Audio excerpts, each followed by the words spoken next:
말씀의 제목은 베냐민과 함께 오다입니다. 요셉은 아마도 자신이 어떻게 애굽에 끌려왔는가에 대해서 여러 차례 생각을 했을 것입니다. 형제들이 자기를 미워해서 미디안 상인에게 팔았을 때 상당한 배신감도 느끼면서 많이 울었을 것 같습니다. 물론 그 물 없는 웅덩이에 빠졌을 때에도 그는 하염없이 형들의 이름을 불렀을 것입니다. 그런데 형들이 전혀 반응하지를 않았습니다. 물론 루벤과 유다는 좀 달랐습니다. 그래서 죽이지는 말자라고 하는 데까지는 합의를 했지만 결국은 이제 죽게 되지 않았고 이제 미디안 상인에게 이렇게 맡겨서 애굽에 가게 되었습니다. 지난주 42장의 말씀에 보면 형제들이 애굽으로 왔습니다. 그래가지고 양식을 구했거든요. 양식을 얻어서 돌아가는데 그냥 못 돌려보낸다 라고 했습니다. 그래서 너희 중에 한 사람 내가 그를 인질로 삼겠다 라고 했습니다. 그래서 인질로 남았던 사람이요 시므온입니다. 둘째거든요. 그러니까 큰형 루벤은 형제들을 데리고 다시 아버지에게로 가야 하니까 인솔자는 빼고 두 번째 형 시므온을 이제 인질로 삼았습니다. 인질로 삼았는데 아마도 한 건 1년 정도 오랜 세월 동안 인질로 삼았습니다. 왜냐하면 양식을 가져갔는데 충분히 많이 가져가서 1년 정도 버틴 것 같습니다. 그럼에도 불구하고 기근은 계속 되어졌습니다. 그래가지고 다시 양식을 구해야만 했습니다. 물론 당연히 그 형제가 있으니까 나몰라라 할 수가 없잖아요. 요셉도 안 보이는데 둘째도 시몬도 인질로 붙잡혀 있으면 가서 찾아와야 될 거 아니에요. 그러니까 도로 가야 되는 상황 맞습니다. 그런데 이번에는 그냥 가면 안 되고요. 요셉이 말하기를 너희 아우를 데리고 와라 라고 했습니다. 그러니까 베냐민을 데리고 오라고 한 겁니다. 그런데 베냐민은 요셉의 친동생이거든요. 그러니까 라헬의 소생인데 라헬은 야곱이 가장 사랑했던 아내였기 때문에 당시로는 요셉이 없었던 상황이니까 베냐민이요 최고로 사랑을 많이 받았던 아들이에요. 그래서 그 아들은 그냥 꼭 내 품 안에 데리고 있어야 되겠다라고 하는 결단을 하고 있었던 그런 터였습니다. 그러니까 야곱이 아무리 힘들어도 베냐민만큼은 안 된다라고 하는 어떤 그런 결단을 하고 있었던 상황이거든요. 그런데 요셉이 그 베냐민을 데려오라고 하니까 도대체 야곱이 그러는 거죠. 너희는 왜 얘기를 해가지고 동생이 있다고 하고 그러냐? 그러니까 아니 그 사람이 말이에요 동생이 있냐고 물어보는데 어떻게 합니까?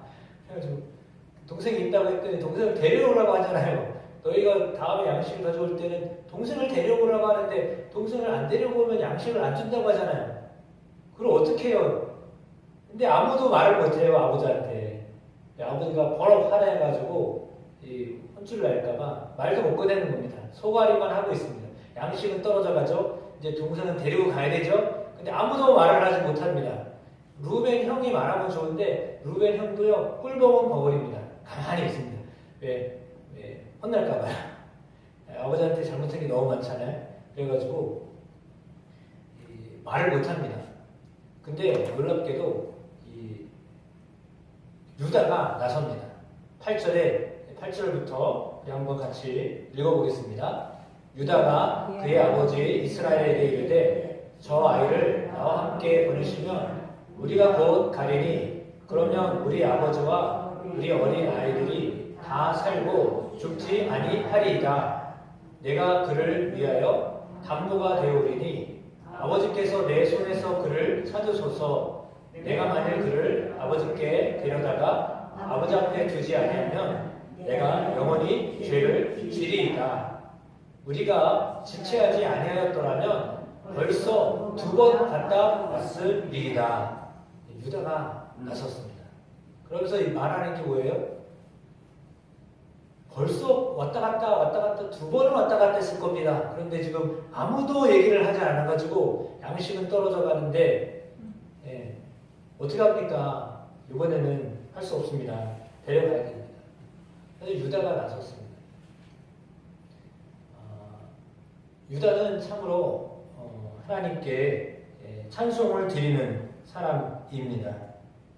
그는 우리가 잘 알고 있듯이 유다의 자손 누가 있죠?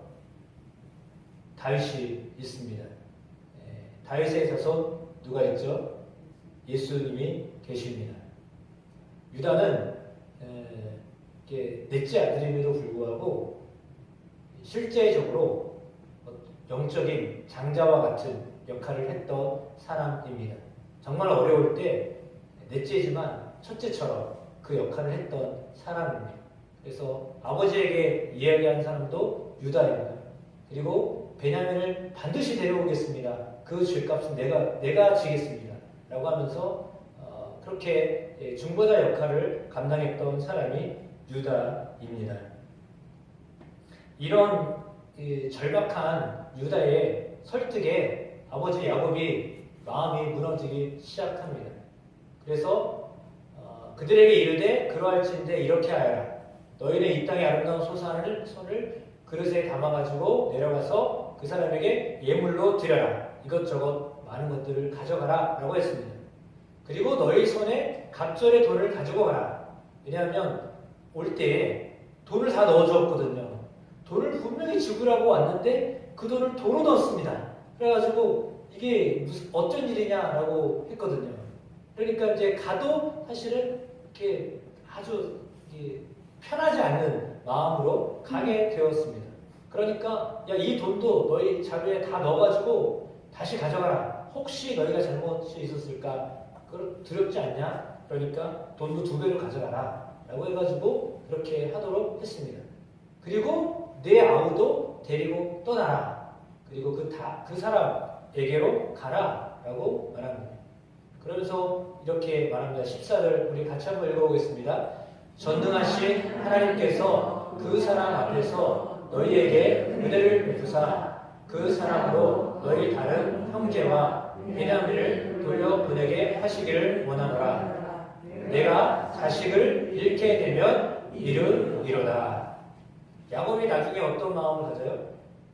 야, 내가 자식을 잃게 되면 잃게 되는 거다 라고 하면서 그냥 품고 있었던 베냐민을요 그냥 놓아줘요.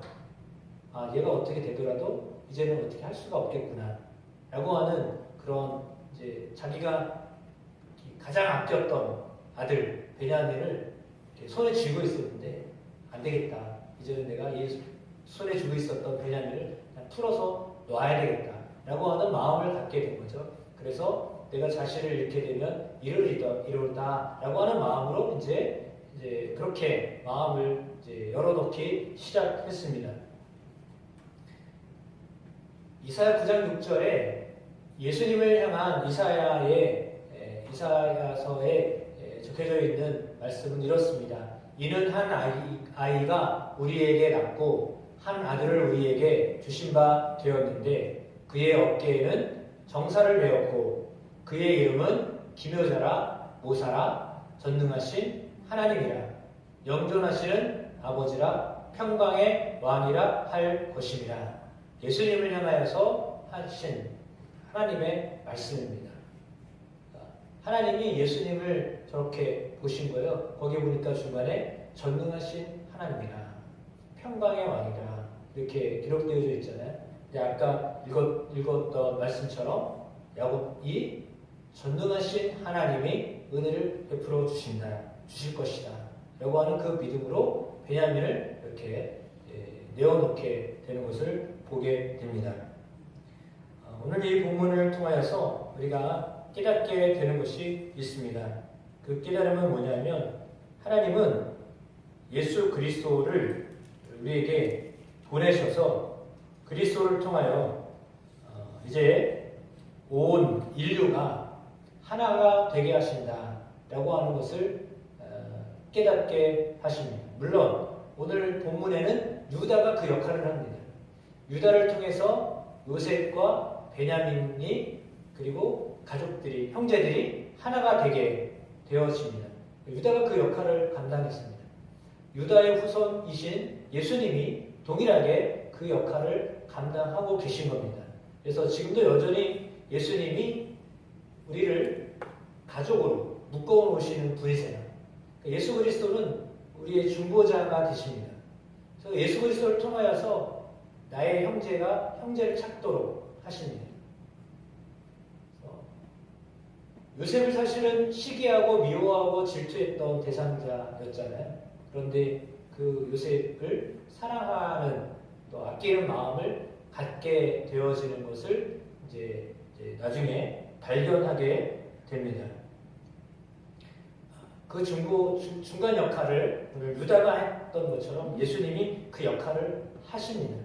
그래서 예수님이 중간에 계시면 이렇게 하나가 되게 하는 일들을 하게 하십니다. 그리스도는 그 일을 하십니다. 우리가 다니엘 기도의 둘째 날 자매 그 북한 탈북민 자매가 정유라 자매인가요? 그 자매가 그 고백했듯이 하나님은 이렇게 그 놀라운 일들을 이루시는데 하나님께서 그에게 이제 탈북했던 사람들이 다시금 북한에 들어가서 그 역할을 하게 될 것이다 라고 하는 말씀과 더불어서 김은호 목사님들도 그런 말씀하셨던 것 같습니다. 그러니까 복음이 아니면 하나가 될 수 없다. 이념으로도 안 되고 가치관으로 안 되는데 예수 그리스도를 통해서는 우리가 하나가 될 수 있다. 그것으로 통일이 된다 라고 하는 그런 취지의 말씀을 간증을 했던 거 기억이 납니다. 그래요. 맞아요. 생각으로는 안 될 것 같아도 하나님은 예수 그리스도를 통해서 하나가 되게 하십니다. 본문 가운데 유다는요, 사실 그런 역할을 하게 됐는데 유다가 어떻게 그런 역할을 하게 됐냐? 실상 유다는 지난번에 그 유다에 대한 말씀을 할 때 유다는요 본래 공동체를 떠난 사람이었어요. 그래가지고 이방 여인을 아내로 삼았잖아요. 수아 사람을 자기 아내로 삼았잖아요. 그래서 아들을 낳았습니다. 근데 아들을 셋을 낳았는데 아들 둘이 다 하나님을 거역하고 죽었습니다. 그리고 며느리가 다말인데 며느리가 자기를 이렇게 해가지고 아이를 낳게 됐죠. 그래서 두 아이를 그 쌍둥이 아이를 갖게 되었습니다. 그 아이들의 후손이 예수 그리스도의 조상이 되었습니다. 참 너무도 신기하게 어떻게 보면 이건 뭐는 인륜적으로 이게 되는 소리야? 라고 하는데 그런 어떤 그 본인이 가지고 있는 고통이 있는 거죠. 공동체를 떠났기 때문에 생겨났던 아픔이 있었어요. 아들들이 죽는 고통이 있었어요.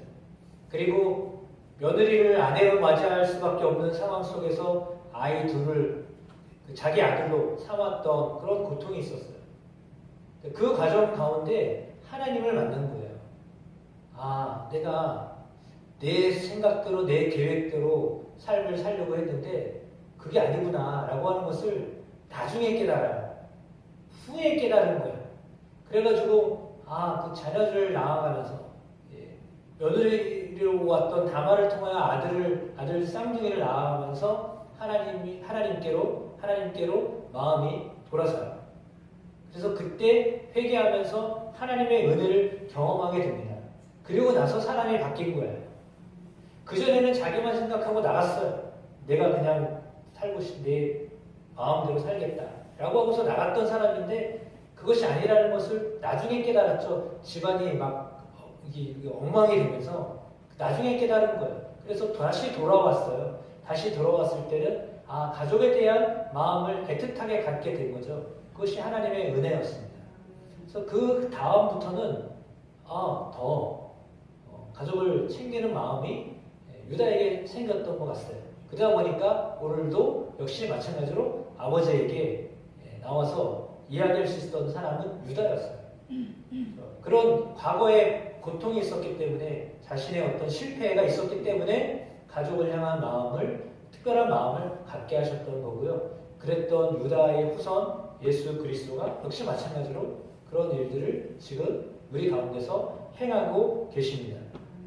저는 이 말씀을 묵상하면서 이렇게 계속되어지는 어려움 가운데 하나님이 다시 애굽으로 돌아왔을 때 진짜로 형제가 다 만납니다.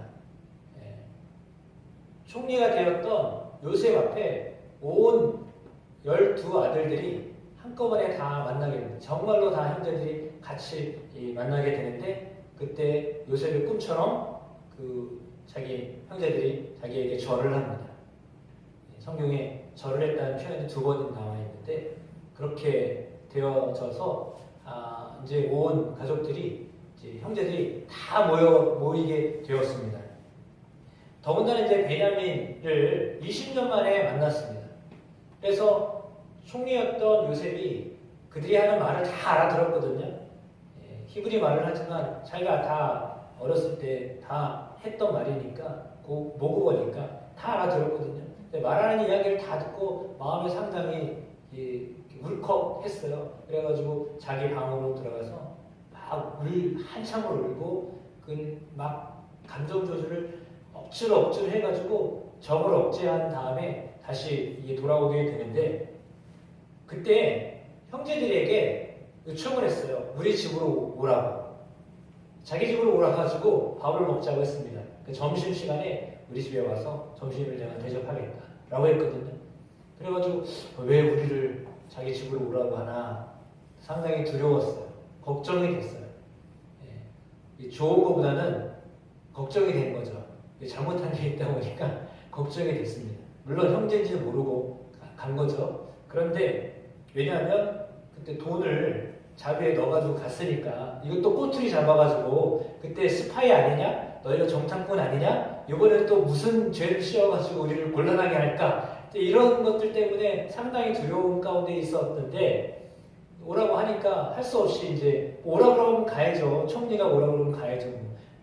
있으라고 그러면 있어야 되고 가라고 그러면 가야 되고요. 총리가 오라는데 가야 될 거 아니에요.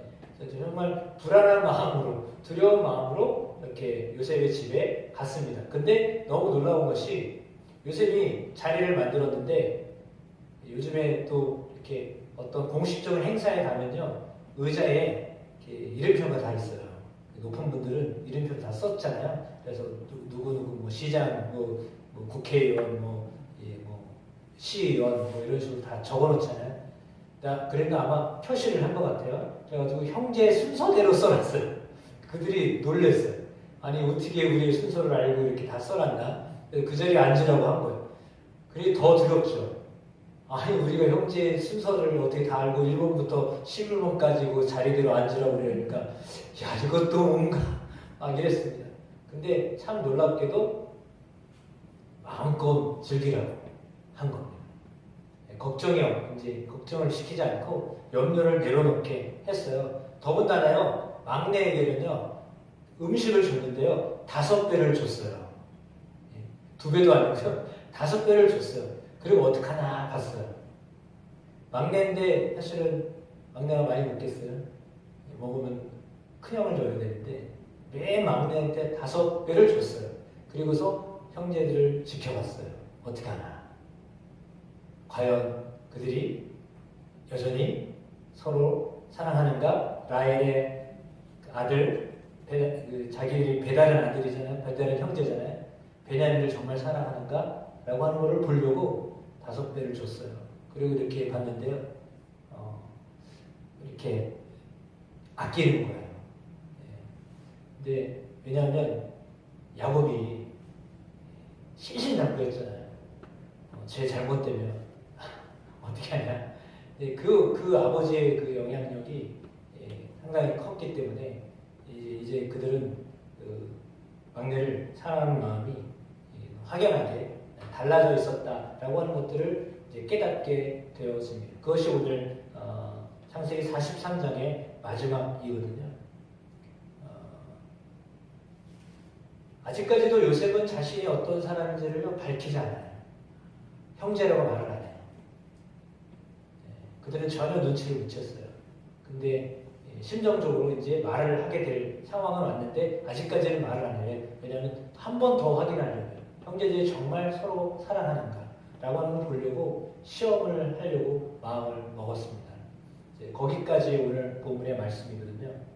그러니까 어떻게 보면 하나님은 우리가 정말 서로 사랑하는가 보세요. 정말 사랑하는가 보세요. 하나님의 그 시험에 다들 통과하게 되시기를 축복합니다. 정말 사랑하는 마음이 있게 되시기를 축복합니다. 오늘 그 일을 누구를 통하여 한 거죠? 요셉을 통하여 하고요. 유다를 통하여 하고요. 베냐민을 통해서 확인을 하잖아요. 하나님이 그런 그 사람들을 통해서, 형제들을 통해서 그 일들을 하십니다. 우리에게도 하나님은 그런 일들을 하십니다.